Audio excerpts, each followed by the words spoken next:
Hello, everyone. Welcome back. Episode 6. I think he's just starting chapter 3. Hey, stop. Just starting chapter 3, and that's why I cut it a little short. This is a donated request. I'm not going to call them donated requests anymore. What was I going to call them? I already forgot.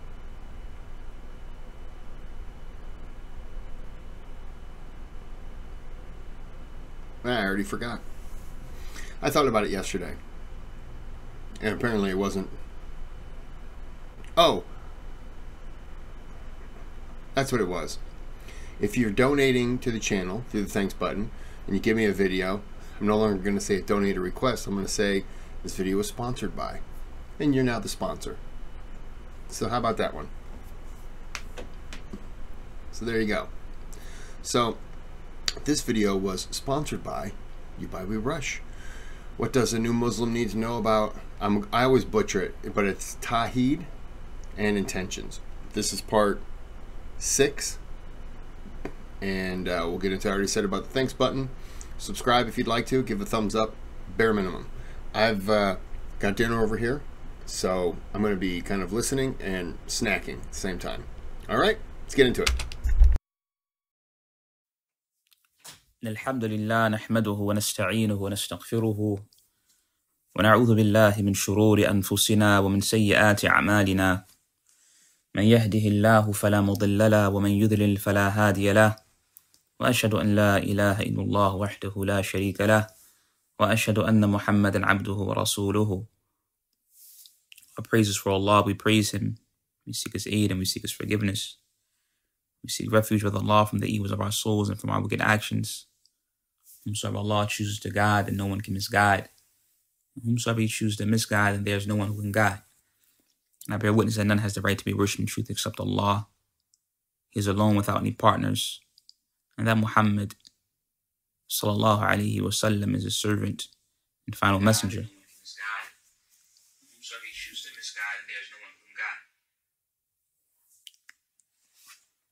So inshallah ta'ala we'll continue reading from the comprehensive guide for the new Muslim. And last week we spoke about the importance of the aqidah, the importance of being upon the correct belief system. And inshallah ta'ala we'll continue with the next chapter, which is chapter 4, which is an extension of what we talked about last week about the importance of the aqidah, the belief system. We'll speak about, inshallah ta'ala, today, Tawhid and its types. So, dear Muslim, the first obligation upon you is to know Allah through His Tawhid. The first obligation upon you is to know Allah through His Tawhid. And this term Tawhid, as it relates... So I was calling it Tawhid. It's Tawhid. Okay, I'm going to sneeze again, so back to the video.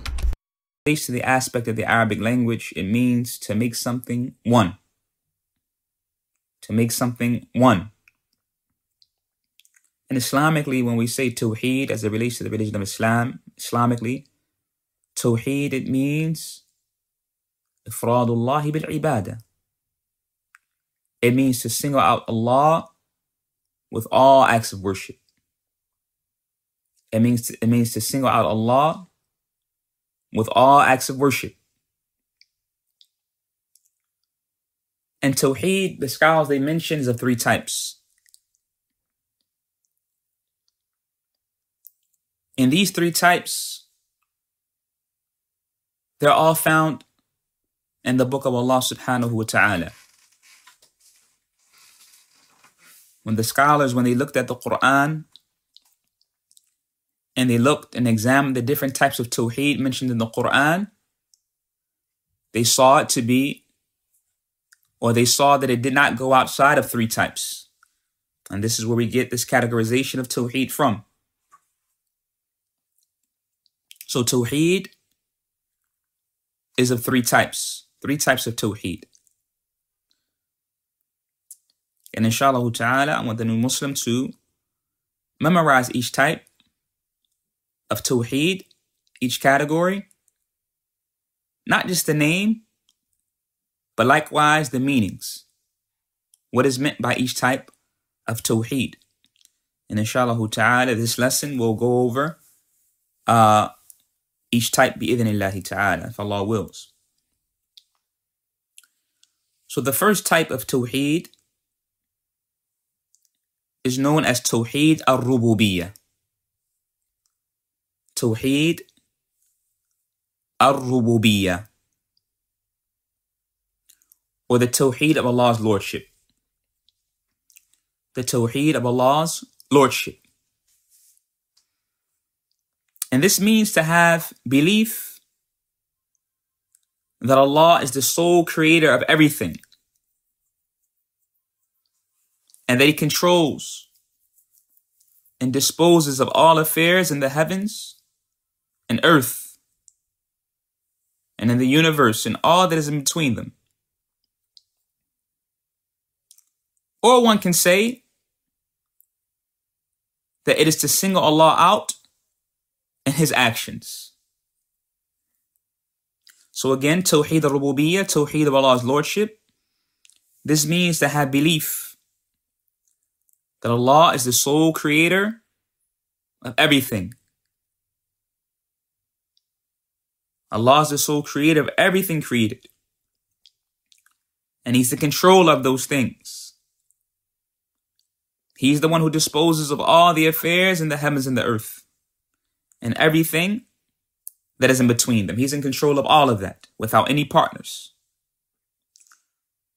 Or one can say that Tawheed al-Rububiyyah is to single Allah out and His actions, meaning Allah's actions. From His actions is that what? That He's the sole creator, al-Khaliq. He's the sole creator of all of mankind and everything else from the creation. He's the sole provider of all of mankind. No one provides for the creation along with Allah subhanahu wa ta'ala. That Allah is the only one who gives life and causes death. He has no partners in this. And other than that, from His actions. And Allah has no partners in any of that. This is Tawheed al-Rububiyyah, singling Allah out with His actions, that He is alone in creating the creation, that He is alone in providing for the creation. He is alone in controlling the affairs of the heavens and the earth. He has no partners alone. He has no partners in any of that. This is Tawheed al-Rububiyyah.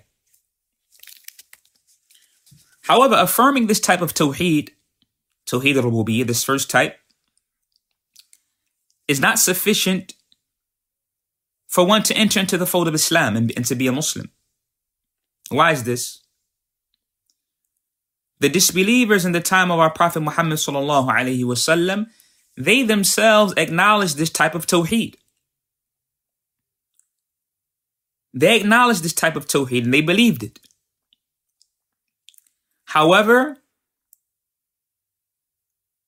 their mere acknowledge of Tawheed al-Rububiyyah, of Allah's actions that we just mentioned, it did not enter them into the fold of Islam. Why is this? Because even with their acknowledge of those matters, that Allah is the sole creator, provider, giver of life and death, they still directed acts of worship to other than Allah, from their idols or to the creation such as revered saints or angels or pious men or other than that. Their idols, they still directed acts of worship to other than the creator, to other than Allah subhanahu wa ta'ala. And due to this, and even though their acknowledgement of Tawheed al-Rububiyyah, Allah and His Messenger still deemed them to be disbelievers. So this shows a great point, which is what? Just the mere acknowledgement of Tawheed al-Rububiyyah does not enter a person into Islam. until they affirm the second type of Tawhid along with this. And inshallah ta'ala, we'll get to that in a bit, bi'idhnillahi ta'ala. So Allah commanded His Prophet Muhammad sallallahu alayhi wasallam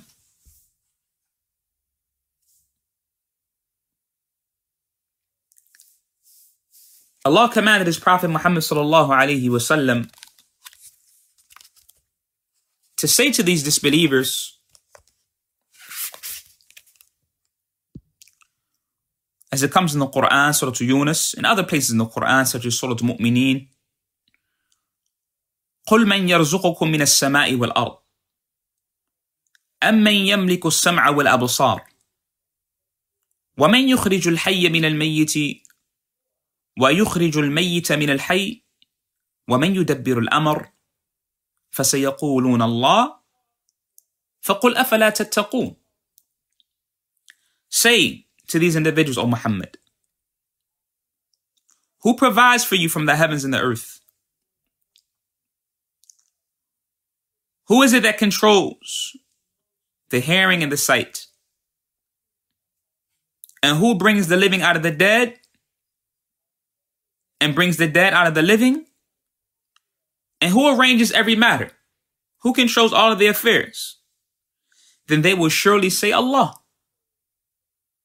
They will surely say Allah, meaning those disbelievers that you were sent to. If you were to say this to them, then they will respond, Allah. So respond to them. Say to them, أَفَلَا تَتَّقُونَ. Will you then not fear Him? So this verse shows you that the disbelievers, they already affirmed Allah's actions. They already affirmed Allah's rububiyyah. They knew that He had no partner in those matters, creating the creation, providing for the creation, controlling the matters of the heavens and the earth. But even with this, they turn acts of worship, such as seeking blessings, such as dua, supplication, such as prayer, such as vowing, such as slaughtering. They turn those actions to other than Allah subhanahu wa ta'ala. So they remained upon shirk because of that. They remained upon shirk because of that, and that did not enter them into Islam. So this is important. This is important. So a person cannot say that I believe in Allah, that He's the sole creator and sole provider. Sorry, I just had a spider just come walking across on a web. So I was looking at him, and I got a fan going, so he was weaving back and forth, and I was just making sure he wasn't going to come popping up on me. And there, okay. I'm not going to kill him. And that He's the controller of the heavens and the earth. This is Tawheed. This is Tawheed.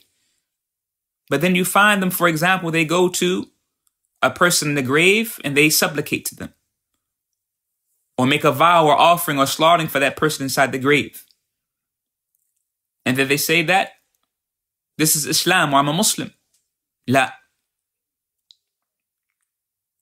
Because Tawheed al-Rububiyyah, this is the same Tawheed that the kuffar, the disbelievers in the time of Prophet Muhammad sallallahu alaihi wasallam, they affirmed, but that did not enter them into Islam. Shaykh Abdul Rahman ibn Nasr al-Sa'di rahimahullah, he says about this ayat in Surah Yunus that we just quoted, this ayat here on page 22 in our book. Imam al-Sa'di, he said, meaning, قُلْ لِهَؤُلَاءِ الَّذِينَ أَشْرَكُوا بِاللَّهِ مَا لَمْ يُنَزِّلْ بِهِ سُلْطَانًا. Meaning, say to these disbelievers, O Muhammad, say to these disbelievers who associate partners with Allah, that which He sent down, no authority. مُحْتَجًّا عَلَيْهِمْ بِمَا أَقَرُّوا بِهِ مِنْ تَوْحِيدِ الرُّبُوبِيَّةِ. Using against them what they already acknowledge. Using against them what they already acknowledge from Allah's actions, His Tawhid al-Rububiyyah, in order to compel them to acknowledge what they deny, meaning that He should be worshipped alone, without any partners. So this is an argument that Allah used against the mushrikeen in the Quran, the disbelievers. And it's an argument against all the disbelievers until Yawm al-Qiyamah, who affirm Tawhid al-Rububiyyah, but deny Allah's right to be worshipped alone. This is an argument against all of them. If you affirm the former, then you must affirm the latter. If you affirm His Rububiyyah, then you must single Him out with all worship. So he says,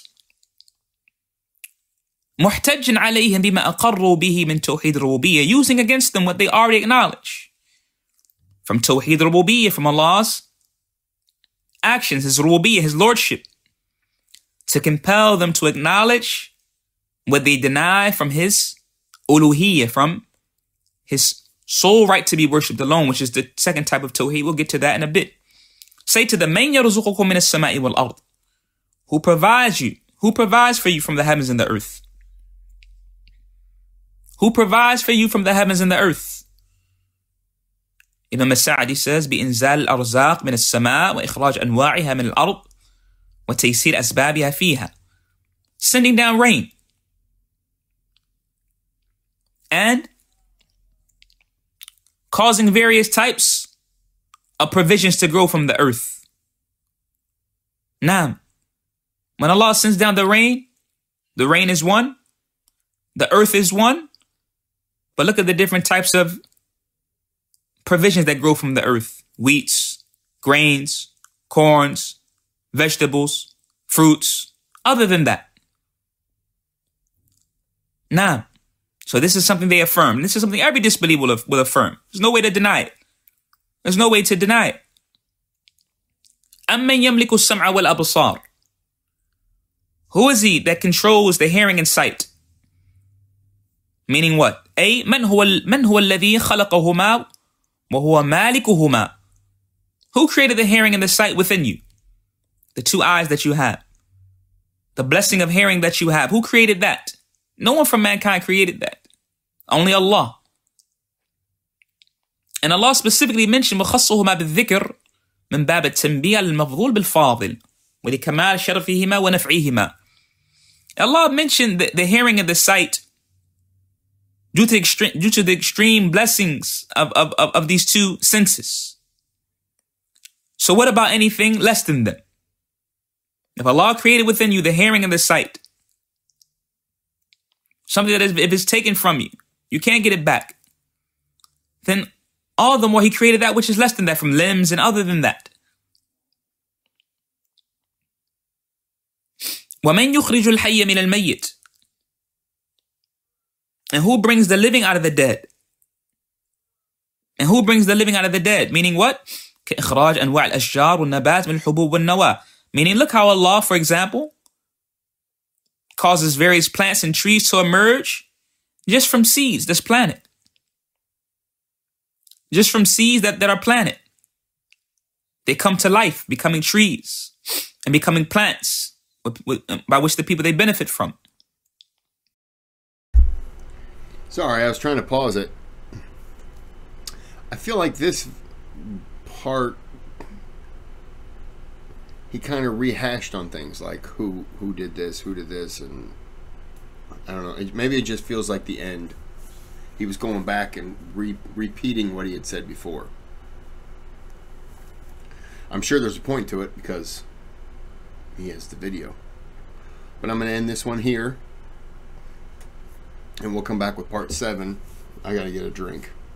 I don't know where that spider went. This little baby spider. I was just sitting here, and all of a sudden I could just see him. And then he just stopped about here, and he started going back that way, and I was like, all right. And then all of a sudden I saw him coming back, like, nah, changed my mind. And then I accidentally touched the web.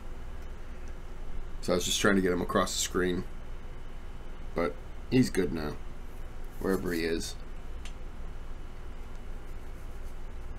I don't know.